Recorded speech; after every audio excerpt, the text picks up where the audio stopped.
Genius Kids.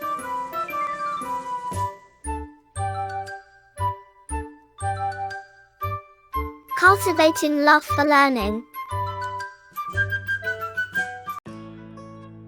Chapter 6 The Lost Child. It was festival of spring. From the wintry shades of narrow lanes and alleys emerged a gaily clad humanity, thick as a swarm of bright-colored rabbits, issuing from a warren. They entered the flooded sea of sparkling silver sunshine outside the city gates and sped towards the fair. Some walked, some rode on horses, others sat, being carried in bamboo and bullock carts. One little boy ran between his parents' legs, brimming over with life and laughter. The joyous morning gave greeting and unashamed invitations to all to come away into the fields, full of flowers and song.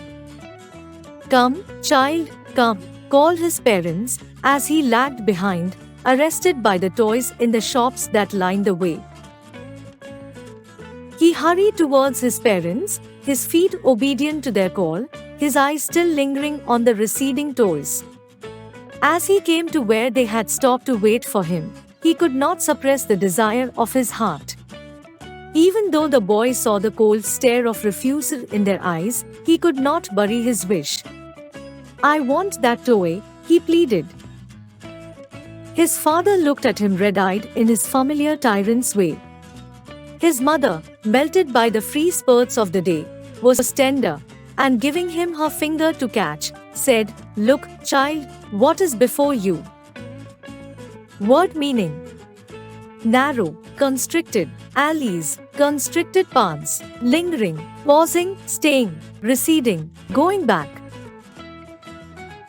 The faint disgust of the child's unfulfilled desire had hardly been quelled in the heavy, pouting sob of a breath, "Mother," when the pleasure of what was before him filled his eyes. They had left the dusty road on which they had walked so far. It wended its weary way circuitously to the north. They had come upon a footpath in a field. It was a powering mustard field, pale like melting gold as it swept across miles and miles of even land, a river of yellow liquid light, ebbing and falling with each fresh eddy of wild wind, and straying in places into broad rich tributary streams, yet running in a constant sunny sweep towards the distant mirage of an ocean of silver light.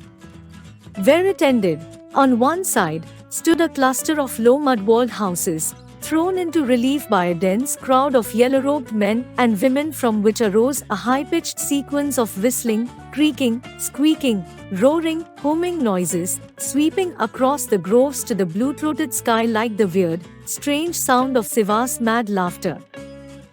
The child looked up to his father and saturated with the shrill joy and wonder of his vast glory, and feeling that they too wore the evidence of this pure delight in their faces. He left the footpath and plunged headlong into the field, prancing like a young colt, his small feet timing with the fitful gusts of wind that came rich with the fragrance of more distant fields. A group of dragonflies were bustling about on their gaudy purple wings, intercepting the flight of a lone black butterfly in search of sweetness from the flowers. The child followed them in the air with his gaze, till one of them would go fluttering, flapping, up into the air. Word meaning: pouting sob, sob with lips pushed out, circuitously, going a long way round, ebbing, flowing down, eddy, circular movement. When he had almost caught it in his hands, one bold black bee, having evaded capture, sought to tempt him by whining round his ear and nearly settled on his lips, when his mother gave a cautionary call, "Come, child, come, come on to the footpath." He ran towards his parents gaily and walked abreast of them for a while, being, however, soon left behind, attracted by the little insects and worms along the footpath that were teeming out from their hiding places to enjoy the sunshine. "Come, child, come," his parents called from the shade of a grove where they had seated themselves on the edge of a well. He ran towards them. An old banyan tree here outstretched its powerful arms over the blossoming jack and jamun and neem and champak and sirisha and cast its shadows across beds of golden cassia and crimson gulmohar as an old grandmother spread her skirts over her young ones. But the blushing blossoms freely offered their adoration to the sun in spite of their protecting chaperon, by half covering themselves, and the sweet perfume of their pollen mingled with the soft, cool breeze that came and went in little puffs, only to be wafted aloft by a stronger breeze. A shower of young flowers fell upon the child as he entered the grove and, forgetting his parents, he began to gather the raining petals in his hands. But lo! He heard the cooing of the doves and ran towards his parents, shouting, "The dove! The dove!" The raining petals dropped from his hands.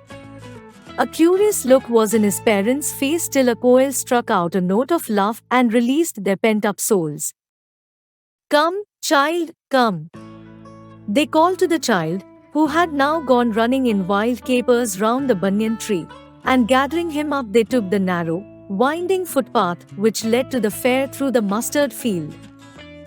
As they neared the village, the child could see many other footpaths full of throngs, converging to the whirlpool of the fair, and felt at once repelled and fascinated by the confusion of the world he was entering. A sweetmeat seller hawked gulab jamun, rasgulla, barfi, jalebi at the corner to the entrance, and crowd pressed round his counter at the foot on an architecture of many-colored sweets decorated with leaves of silver and gold. The child stared open-eyed and his mouth watered for the barfi that was his favorite sweet. "I want that barfi," he slowly murmured. But he hardly knew as that his plea would be heeded or not, because his parents would say he was greedy. So without waiting for an answer he moved on. A flower seller hawked a garland of gulmohar. A gulmohar, the child seemed irresistibly drawn by implacable sweetness of the scents that came floating on the wings of languid air. Word meaning: adoration, admiration, chaperone, escort of a girl, repelled, resisted, heeded, paid attention. He went towards the basket where the flowers were heaped and half murmured, "I want that garland." But he well knew his parents would refuse to buy him those flowers and they would say they were cheap. So without waiting for an answer he moved on. A man stood holding a pole with yellow, red, green and purple balloons flying from it. The child was simply carried away by the rainbow glory of the silken colors, and he was possessed with an overwhelming desire to possess them all. But he well knew his parents that they would never buy him the balloons because they would say he was too old to play with such toys. So he walked on farther. A juggler stood playing a flute to a snake which called itself in a basket, its head raised in a graceful bend like the neck of swan, while the music stole its invincible ears like the gentle rippling of a miniature waterfall. The child went towards the juggler. But knowing his parents had forbidden him to hear such coarse music as the jugglers played, he proceeded farther. There was a roundabout moving in full swing. Men, women and children carried away in a whirling motion, shrieked and cried with dizzy laughter. The child watched them intently going round and round, a pink blush of smile on his face, his rippling with the same movement, his lips pouted in amazement, till he felt that himself was being carried round. The ring seemed to go fiercely at first, then gradually it began to move slowly. Presently the child, wrapped finger in his mouth, held it stop. This time, before his overpowering love for the anticipated sensation of movement had been chilled by thought of his parents' eternal denial, he made a bold request, "I want to go on the roundabout, please, father, mother." There was no reply. He turned to look at his parents. They were not there ahead of him. He turned to look on either side. They were not there. He looked behind. There was no sign of them. A full deep cry rose within his dry throat, and with a sudden jerk of his body he ran from where he stood, crying in red fear, "Mother, Father!" Tears rolled down from his eyes, hot and fierce, his flushed face was convulsed with fear. Panic-stricken, he ran to one side first, then to the other, hither and thither in all directions, knowing nowhere to go. "Mother, Father!" he wailed with a moist, shrill breath now, his throat being wet with swallowing the spittle. His yellow turban came untied and his clothes, wet with perspiration, became muddy where the dust had mixed with the sweat of his body. His light frame seemed heavy as a mass of lead. Having run to and fro in a rage of running for a while, he stood defeated, his cries suppressed into sobs. At little distances on the green grass he could see, through his filmy eyes, men and women talking. Word meaning: miniature, much smaller than normal, dizzy, causing a whirling sensation, fiercely, dangerously, rapt, deep in thought.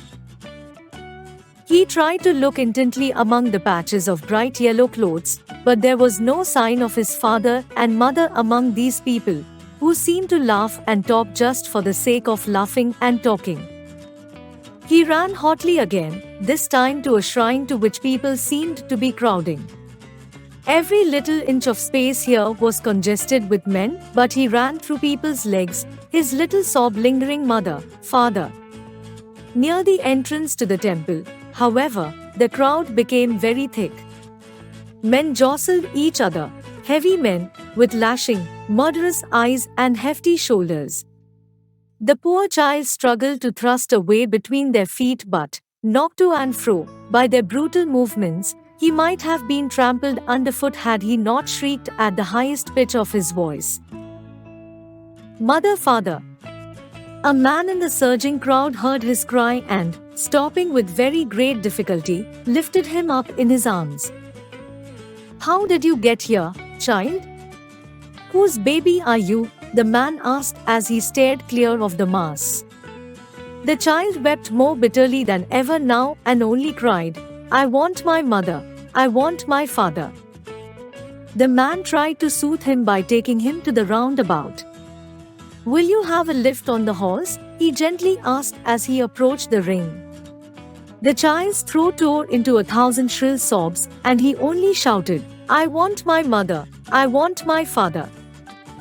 The man headed towards the place where the juggler still played on the flute to the dancing cobra.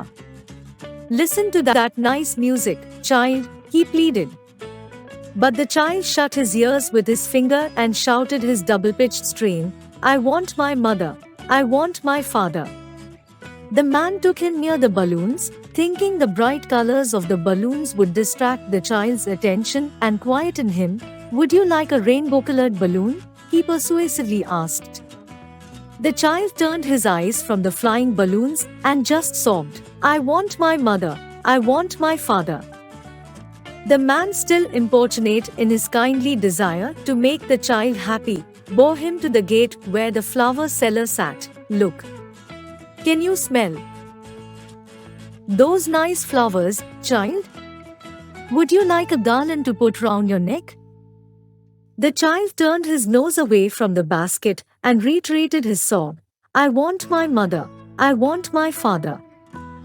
Thinking to humor his disconsolate charge by a gift of sweets, the man took him to the counter of sweet shop. "What sweets would you like, child?" he asked. The child turned his face from the sweet shop and only sobbed, "I want my mother, I want my father." Mulk Raj Anand. Word meaning: jostle, bulldoze, trample, treaded underfoot, shrill, high and sharp, importunate, unreasonably. Like, share and subscribe.